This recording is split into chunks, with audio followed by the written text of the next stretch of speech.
जय बृहस्पति देव। भगवान बृहस्पति की और भगवान विष्णु की आप सभी पर कृपा बनी रहे। बृहस्पतिवार की पौराणिक व्रत कथा के अनुसार प्राचीन समय की बात है। एक नगर में एक बड़ा व्यापारी रहा करता था। वह जहाजों में माल लदवाकर दूसरे देशों में भेजा करता था। वह जिस प्रकार अधिक धन कमाता था उसी प्रकार जी खोलकर दान भी किया करता था। लेकिन उसकी पत्नी बहुत कंजूस थी। वह किसी को कुछ भी नहीं दिया करती थी।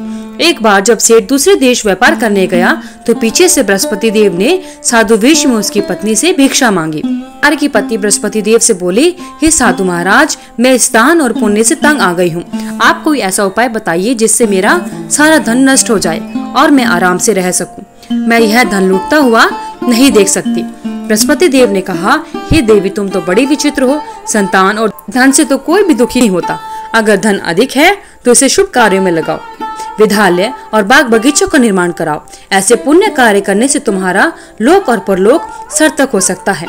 लेकिन साधु की बातों से व्यापारी की पत्नी को खुशी नहीं हुई। उसने कहा, मुझे ऐसे धन की आवश्यकता नहीं है जिसे मैं दान दूं। तब बृहस्पति देव कहते हैं, यदि तुम्हारी ऐसी इच्छा है तो तुम एक उपाय करना। 7 बृहस्पतिवार घर को गोबर से लीपना, अपने बालों को पीली मिट्टी से धोना, केशव को धोते समय स्नान करना, व्यापारी से हजामत बनाने को कहना, भोजन में मांस मदिरा खाना, कपड़े अपने घर पर धोना। ऐसा करने से तुम्हारा सारा धन नष्ट हो जाएगा। इतना कहकर बृहस्पति देव अंतर्ध्यान हो जाते हैं। व्यापारी की पत्नी ने बृहस्पति देव के कहे अनुसार 7 बृहस्पतिवार वैसा ही करने का निश्चय किया। केवल 3 बृहस्पतिवार बीते थे, उसकी सारी संपत्ति नष्ट हो गई और वह परलोक से धार गई। जब व्यापारी वापस आया तो उसने देखा कि उसका सब कुछ नष्ट हो चुका है। उस व्यापारी ने अपनी पुत्री को सांत्वना दी और दूसरे नगर में जाकर बस गया। वहां वह जंगल से लकड़ी काट कर लाता और शहर में बेचता। इस तरह वह और अपनी बेटी का जीवन यापन करने लगा। एक दिन उसकी पुत्री ने दही खाने की इच्छा प्रकट की, लेकिन व्यापारी के पास दही खरीदने के पैसे नहीं थे। वह अपनी पुत्री को आश्वासन देकर जंगल में लकड़ी काटने के लिए चला जाता है।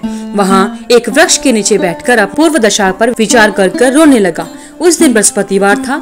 तभी वहां पर बृहस्पति देव साधु के रूप में सेठ के पास आ जाते हैं और कहते हैं, हे मनुष्य, तू इस जंगल में किस चिंता में बैठा है? तब व्यापारी बोला, हे महाराज, आप सब कुछ जानते हैं। इतना कहकर व्यापारी अपनी कहानी रो रो कर सुना देता है। बृहस्पति देव बोले, देखो बेटा, तुम्हारी पत्नी ने भगवान बृहस्पति देव का अपमान किया था, इसी कारण तुम्हारा यह हाल हुआ है। लेकिन अब तुम किसी प्रकार की चिंता मत करो। तुम गुरुवार के दिन बृहस्पति देव का पाठ करो। 2 पैसे के चने और गुड़ को लेकर जल के लोटे में शक्कर डालकर वह अमृत और प्रसाद अपने परिवार के सदस्यों और कथा सुनने वालों में बांट दो। स्वयं भी प्रसाद और चरणामृत लो और भगवान तुम्हारा अवश्य कल्याण करेंगे। साधु की बात सुनकर व्यापारी बोला, महाराज, मुझे तो इतना भी नहीं बचता कि मैं अपनी पुत्री को दही लाकर दे सकूं। इस पर साधु जी बोले, तुम लकड़ियां शहर में बेचने जाना। तुम्हें लकड़ियों के दाम पहले से 4 गुना मिलेंगे, जिससे तुम्हारे सारे काम पूरे हो जाएंगे। उसने लकड़ियां काटी और शहर में बेचने के लिए चला गया। उसकी लकड़ियां उस दिन अच्छे दाम में बिक गई, जिससे उसने अपनी पुत्री के लिए दही लिया और गुरुवार की कथा के लिए चना गुड़ लेकर कथा की और प्रसाद बांटकर स्वयं भी खाया। उसी दिन से उसकी सभी कठिनाइयां दूर होने लगी। लेकिन अगले बृहस्पतिवार को वह कथा करना भूल गया। अगले दिन वहां के राजा ने एक बड़े यज्ञ का आयोजन करके पूरे नगर के लोगों को भोज के लिए बुलाया। राजा की आज्ञा के अनुसार पूरा नगर राजा के महल में भोज करने के लिए गया, लेकिन व्यापारी व उसकी पुत्री थोड़ी सी देर से पहुंचे।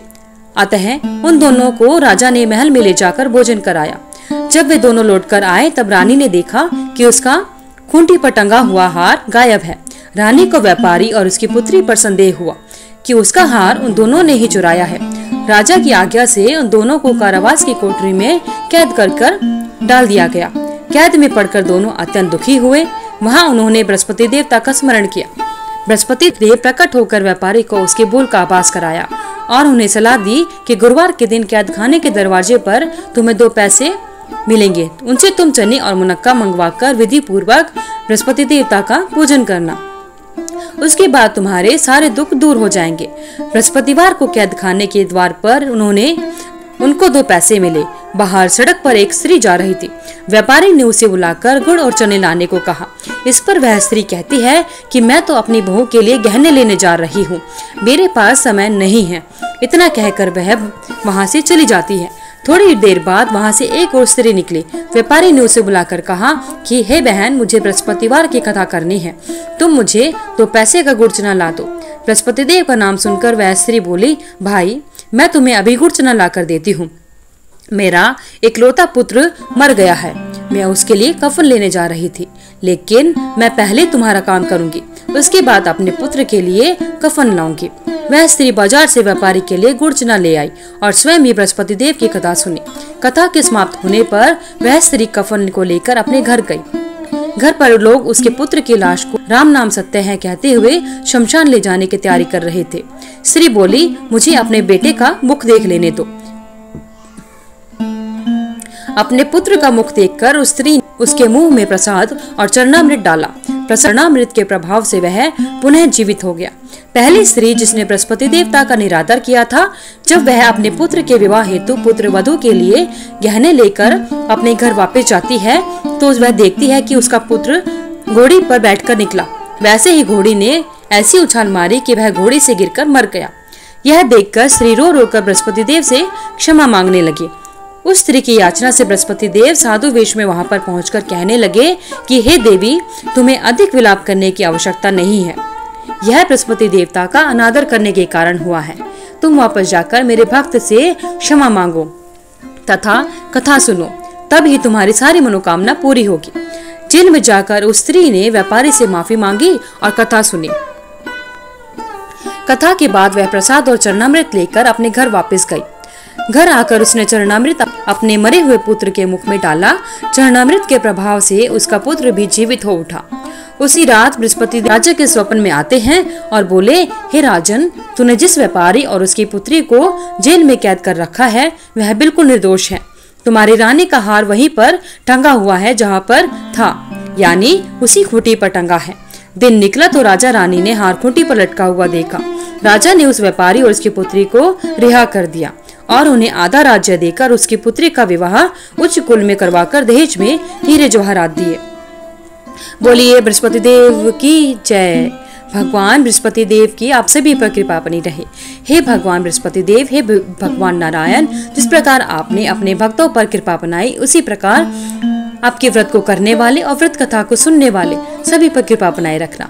धन्यवाद। आपका दिन मंगलमय हो। वीडियो को लाइक करें, शेयर करें, चैनल को सब्सक्राइब करके बेल आइकन को जरूर प्रेस करें ताकि आगे आने वाली सभी वीडियोस की नोटिफिकेशन आप तक समय से पहुंचते रहे। कमेंट बॉक्स में जय बृहस्पति देव